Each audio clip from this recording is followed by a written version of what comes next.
But it's my honor tonight to introduce a what do we call ourselves? Fellow. Meredith and I started in rural development the same year, and I think we pushed each other to completing our masters probably faster than a lot of people because, well, I didn't know you could say no to starring, but some of you have been able to do that. Anyway, I'm so proud of Meredith. She's a great entrepreneur. She started all these little companies. She helps people. She helps her community.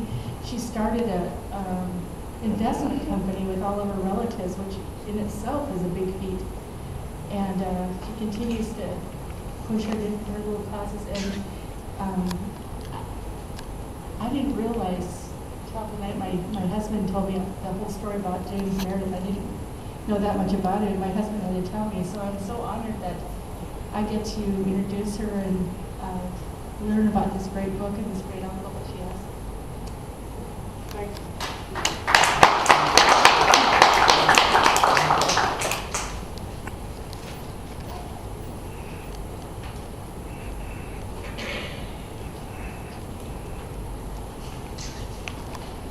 Thank you all for coming out. It is really an honor to be here. When I saw the lunch counter, it was a very emotional experience for me, and then to be standing in the presence of one of the participants is just really, really, really an honor.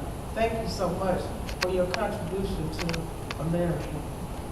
And also, thank you, Nancy. And I also want to say that I met Shirley Sherrod about 19 years ago, and this is emotional too because I would never have imagined 19 years ago that I would share a podium with a woman who mentored and led me. Thank you so much.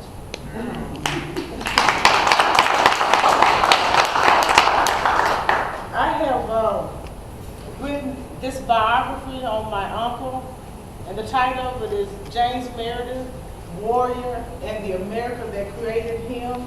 It is a biography in the context of the America that created him and his generation. And when I was riding on the bus here, the first person that I thought about, this biography also talks about our ancestors. I thought about how many immigrants have come to this country looking for an opportunity.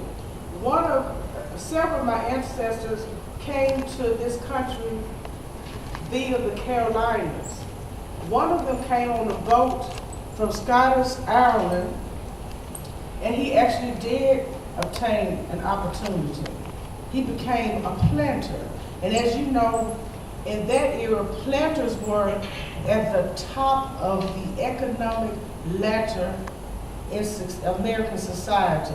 In fact, most of the millionaires historically lived in Natchez, Mississippi.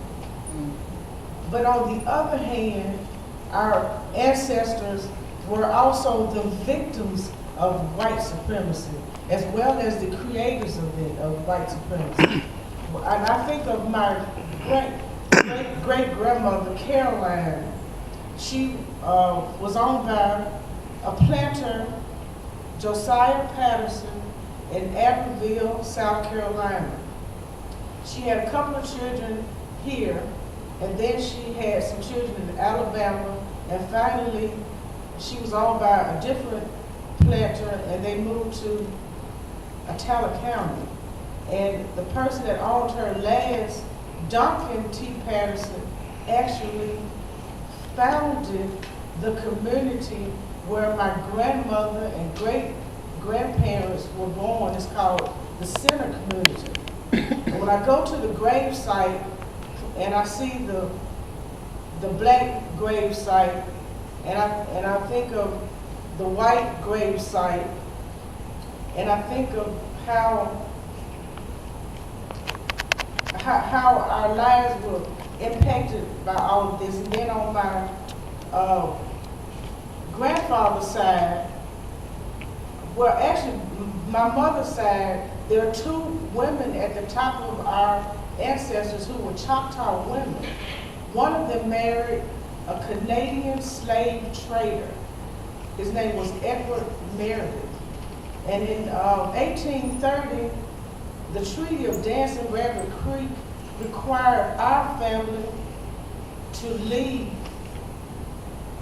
their native land, which is the present state of Mississippi. But Edward, who was married to a Choctaw woman, they gave him 698 acres of land through a land grant. And he benefited from the disintegration of his wife's people.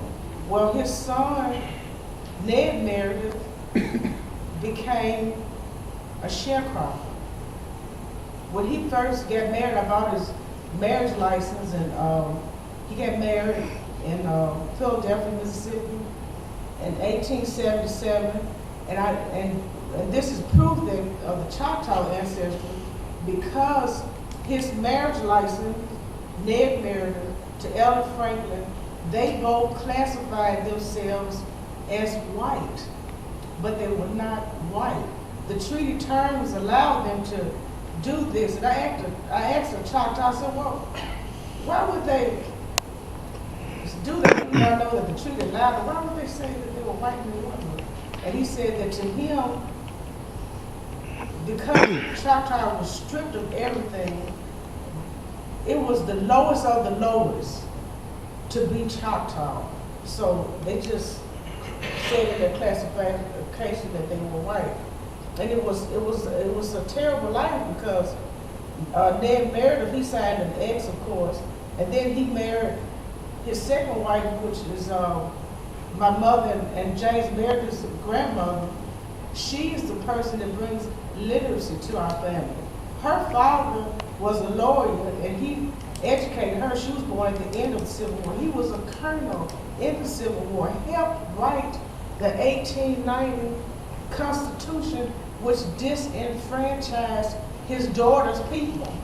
But he embraced her and loved her. He had a black family on a farm in Talbot County.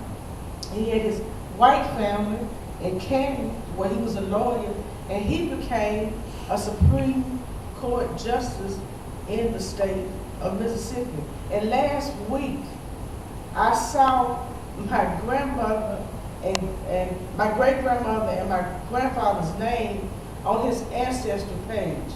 And that was like kind of shocking to me, because most of the relatives from his downline have denied that they are, related. But now they're accept the fact that we're some of their ancestors. And then I think about that. My uncle James Meredith was born in 1933, and at the time of his birth, we had no economic, political, or social power whatsoever. We had lynching was the elephant in the room. We were being lynched all over America, and we did not have enough political clout to get an anti-lynching bill passed in Congress.